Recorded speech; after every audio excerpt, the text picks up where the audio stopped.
আপনি কি জানেন এত বড় জাহাজের ইঞ্জিন জাহাজে কিভাবে ইনস্টল করা হয়? ভাবুন তো, যে ইঞ্জিনের ওজন হাজার হাজার টন, সেটাকে বাতাসে তুলে একদম সঠিক জায়গায় বসানো হয়। সবচেয়ে আগে ফ্যাক্টরিতে ইঞ্জিনটিকে একটি স্পেশাল হেভি ট্রান্সপোর্ট ফ্রেমের ওপর মাউন্ট করা হয়। তারপর সেটিকে মাল্টি অ্যাক্সেল ট্রেলারে লোড করে পুলিশ এসকর্টের সঙ্গে ধীরে ধীরে পোর্ট পর্যন্ত নিয়ে যাওয়া হয়। এরপর শিপইয়ার্ডে আগে থেকেই ইঞ্জিন ফাউন্ডেশন প্রস্তুত রাখা হয়, যাতে ইঞ্জিনটি বসানোর সময় প্রপেলার শ্যাফটের সঙ্গে একদম সোজা লাইনে মিলে যায়।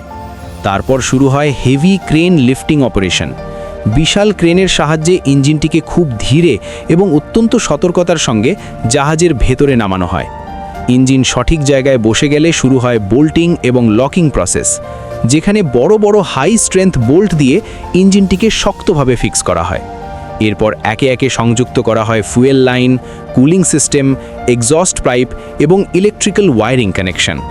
সবশেষে পুরো সিস্টেমে করা হয় অ্যালাইনমেন্ট চেক, সেফটি টেস্ট এবং ট্রায়াল রান, যাতে নিশ্চিত হওয়া যায় যে এই বিশাল ইঞ্জিনটি সমুদ্রে যাওয়ার জন্য পুরোপুরি প্রস্তুত।